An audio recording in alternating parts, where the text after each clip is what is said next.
Pay close attention. What you're about to see is Bible prophecy being fulfilled.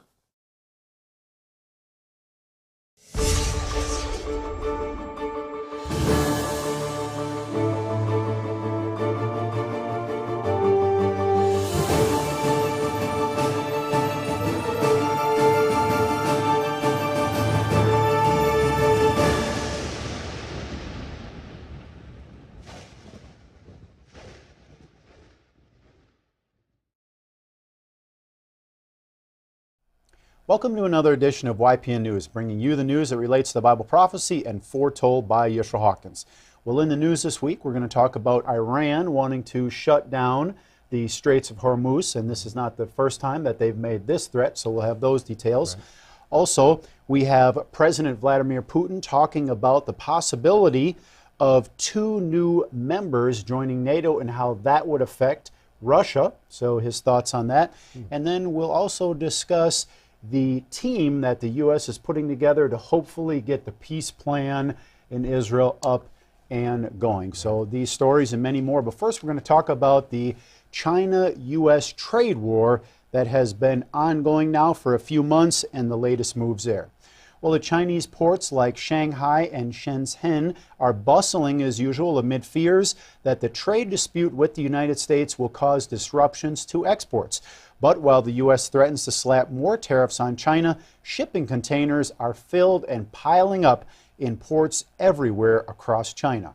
That's right. The biggest issue with the White House, which it has with China, is that they are exporting more of their products to the U.S. than importing U.S.-made products. In fact, for the month of June, there was a record high gap of $29 billion between China's exports and the United States imports. That's a $4 billion increase from the previous month.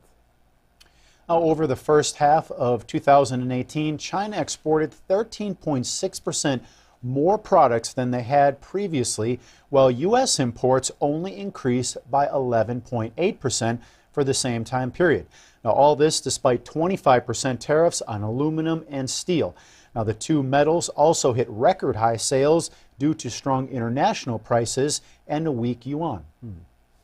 Some trade experts are wary of the record trade surplus, explaining it's the Chinese exporters rushing to get their products to the United States before the next round of tariffs go into effect. Despite the profitable reports for last month, Chinese authorities are bracing for the impact of a full-scale trade war, knowing it could spread further than the U.S.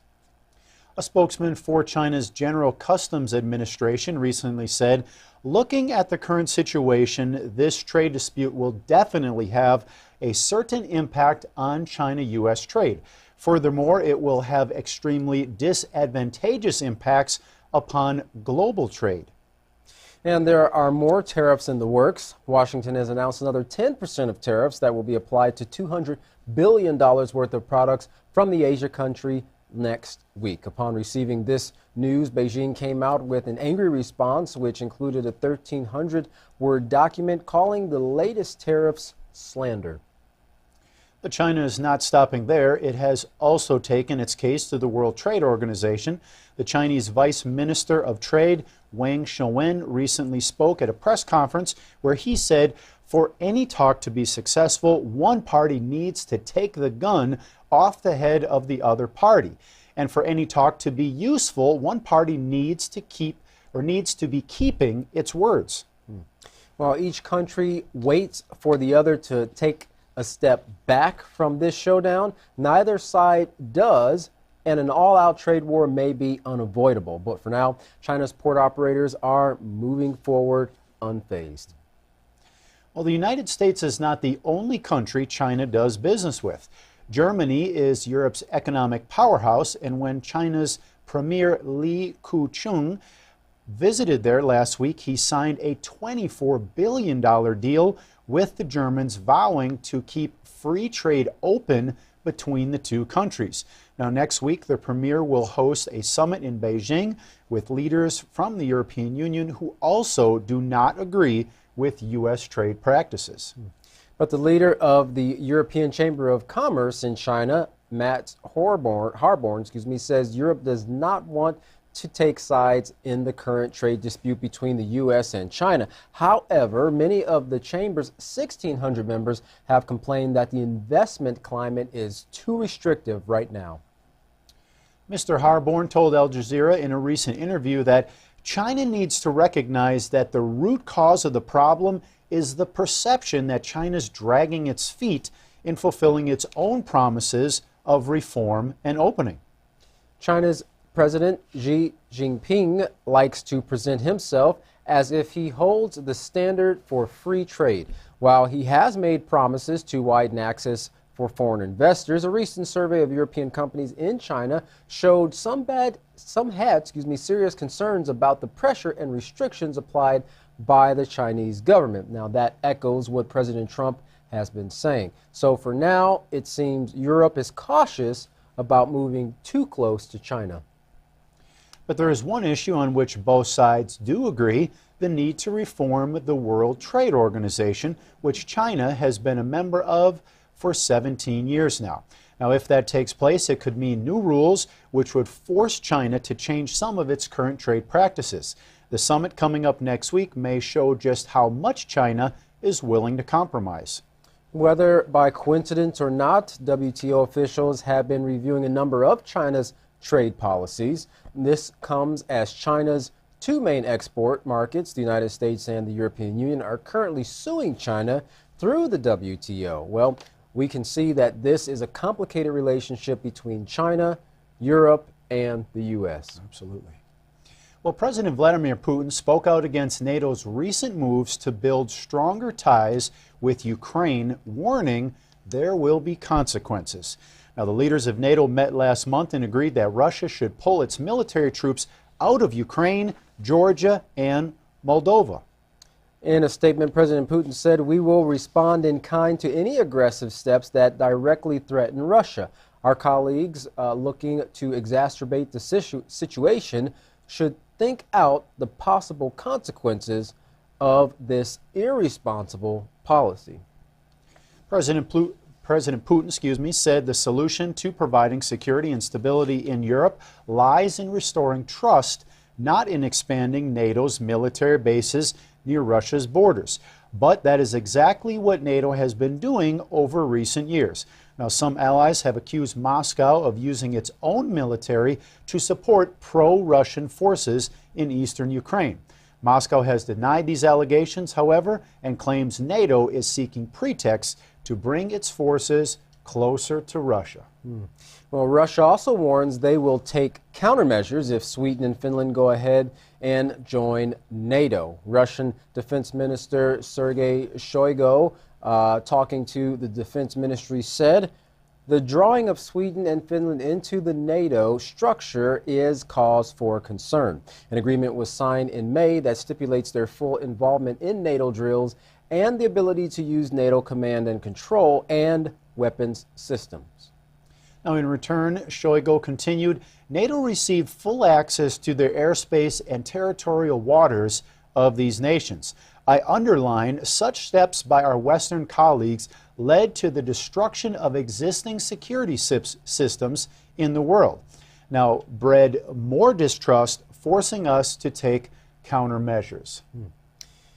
In the meeting, Shoigu also reported NATO has increased the number of servicemen in Eastern Europe from 2,000 in 2014 to its current 15,000 troops. NATO has also conducted over 100 exercises involving as many as 80,000 troops. And I know that's been a concern for Russia for a very long time, that it seems like Europe and NATO are encroaching on its borders, from those European nations. And it's been, an area where they've kind of been watching and waiting to see what their plans are, but they're getting a little bit antsy seeing that they're getting a lot closer to home. Yeah, it's almost like they're making moves and getting everything set up just in case there was ever a war with Russia. Yeah, that's right. Well, the Israeli government has passed a bill that is bringing forth great anger from the Palestinian Authority and adding fuel to the already volatile situation in Israel. Larry McGee has this story for us, as well as others. Now, Larry, what exactly is this bill about, and what does the Prime Minister Benjamin Netanyahu have to say about it? The Israeli government recently passed a bill that is being taken by many as a further example of the sort of reckless and callous disregard for the Palestinian people that has been typical of the group since its arrival. The Israeli parliament passed legislation that defined the country as the nation state of the Jewish people, which is a move that is strongly believed to diminish the rights of its Arab citizens. The measure has produced great hostility and debate in the nation's Knesset. In its pronouncements, it is thought to discriminate against the country's Arab population and other so-called minorities, while supporters of the bill say that it simply places Jewish values on the same footing with democratic values. The measure is reported to also state that Jerusalem is the capital of Israel and that the Jewish calendar is the official calendar of the state. The bill was ripped to shreds and proclaimed as evil by Palestinian members of the parliament, but it is being hailed by Prime Minister Benjamin Netanyahu as an historic moment in the history of Zionism. In a speech, the Prime Minister reasserted that Israel is the national state of the Jewish people, but that it is a state that respects the rights of all of its citizens. The Israeli head believes that Israel is the only nation in the Middle East that respects those rights. The nation of Syria might have a different view of Israel's politics if they were asked, but recently, backed by Russia, Syria has been busy making efforts to recapture essential areas of its territory. Here's a video illustrating their efforts.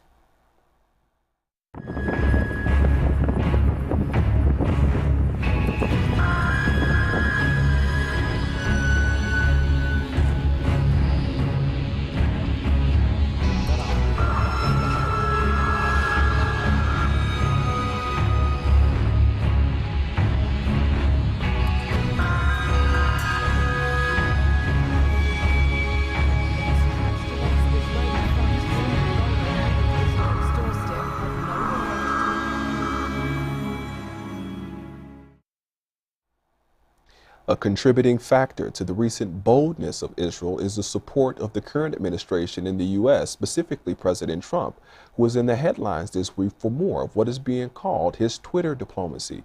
This time it was aimed at Iran. The president tweeted a message to Iran's president stating in all caps that the Persian nation should never threaten America again or will suffer consequences.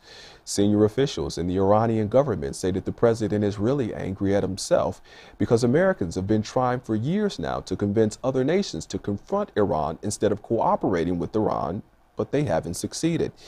They point out that both Europe and China have refused outright to go along with U.S. sanctions, and Russia has neither been on board. And in all of this, America is believed to have isolated itself, and this, Iranians believe, is the true source of America's anger. In its latest effort, the current administration has promised to block the sale of Iran's biggest moneymaker, its oil, and President Rouhani has counterpunched with a threat to close down the Strait of Hormuz. In all the back and forth, the two nations appear to be growing closer to open conflict. And according to analysts, the closer the two opponents get, the more difficult it will be for them to step back. As for the Persians' threat, retired U.S. Navy Admiral James Stavridis says that the Strait of Hormuz, the 30-mile stretch through which 30% of all seaborne oil flows, is absolutely critical.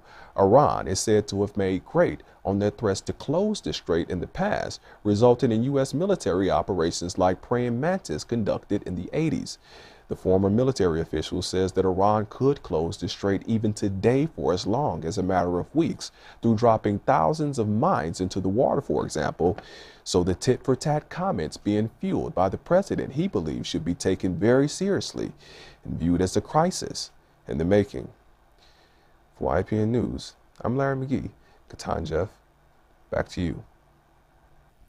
Well, Katan, if Iran does decide to shut down the Straits of Hormuz or put the mines in the waters, that is certainly going to cause a disruption to the oil flow. That's right. And the leader there was pretty adamant to say, hey, look, you guys want to go ahead and keep us from exporting oil? It's going to be very difficult for you to do the same. And of course, that's going to cause a huge chaos because oil is a big mover and shaker in the world. Well, in Raqqa, Syria, workers are still digging through the rubble, recovering dead bodies. October marks the 1 year mark since ISIL's defeat by the U.S.-led coalition to liberate the city. 3 mass graves contain more than 1,200 bodies. Grief and despair tear at the hearts of survivors of the wars as they have to identify their dead relatives. Well, one young man said that they have excavated the body of one of his sisters, but 4 of them still remain missing. He said, "I don't know where they are buried because they were buried by my uncle, and now we are looking for our uncle." Man, terrible. Well, the majority of the bodies recovered are civilians. The volunteers work 24 hours a day, and everyone gets an identifying number, whether civilian or fighter. And that number is over 1,000, and that's just between the 3 or 4 mass graves discovered. Well, mass graves mark what rights groups call America's irresponsibility about civilian casualties, only acknowledging 23 civilian deaths from more than 30,000 artillery rounds and several thousand airstrikes. There are at least 9 mass graves that's known about so far. Estimates to have about a dozen or more bodies in each of those graves, but the number is hard to determine, seeing as there are still landmines littering the land, which make it dangerous to try to actually locate and identify victims. Well, as workers continue to exhume the bodies with little help or resources, they must continue to do so in the midst of the stench of those rotting bodies. Oh, boy. Well, the U.S. Department of Defense is getting a record monetary increase in its budget for the upcoming year. The 2019 National Defense Authorization Act released by Congress includes the numbers for a $717 billion budget. At its current budget of $616 billion, the United States spends more on its defense than China, Russia, Saudi Arabia, India, France, the United Kingdom, and Japan combined. Turkey has also taken issue with the U.S.'s new defense budget as well. Even though they're a NATO member, they're not liking that. Well, Pope Francis has changed church teachings, officially opposing the death penalty. Now, the Vatican has changed its position in response to Pope Francis' total opposition on an attack of inherent dignity of all people. Now, the church had previously allowed the death penalty in certain cases, but now it declares it inadmissible in all cases. The question some are asking is, why is the Pope releasing this today, seeing as though he signed off on this new language for Catholic catechism back in May? Some think recent activities in the news has been highlighting the Catholic Church sex scandals. Of course, this crisis that has been going on for a long period of time.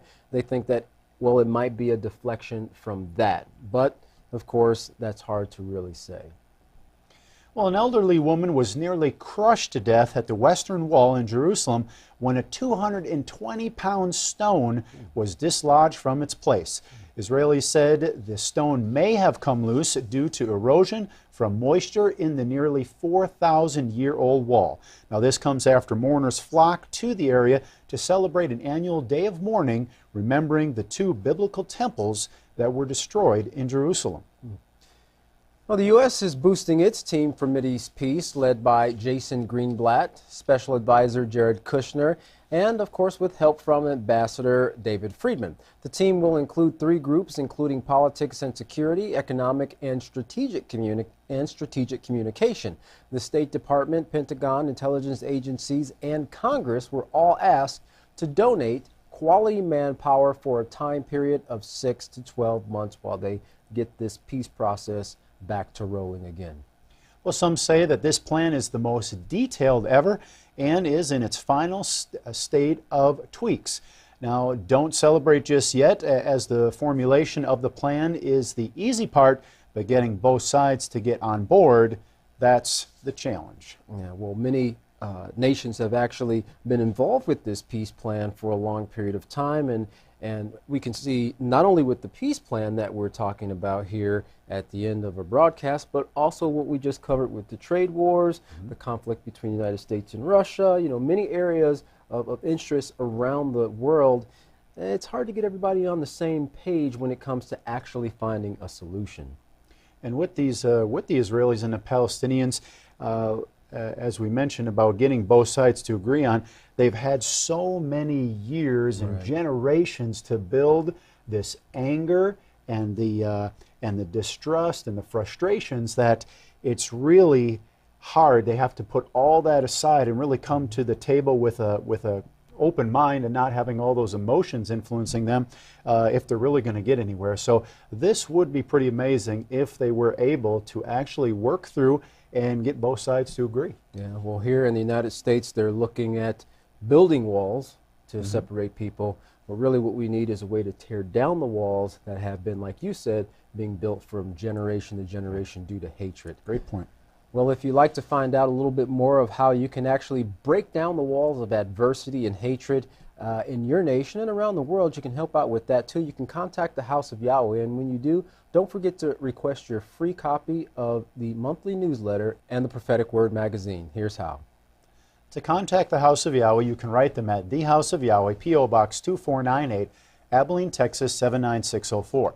You can call them at 1-800-613-9494.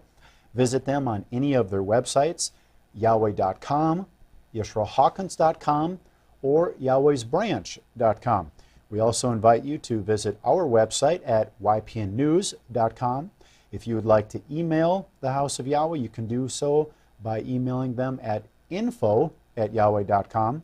Any international calls, please call the number on your screen now. And once again, don't forget to go to YisraelSays.com and AskYisrael.com to check out 2 excellent Bible study tools on the market. They're absolutely free, guaranteed to answer any of your scriptural questions. Well, don't go anywhere. Up next, Yisrael Hawkins bringing forth a true peaceful solution that everyone can use. Thank you for watching YPN News. I'm Katan Alexander. And I'm Jeffrey Heimerman. Thank you for watching.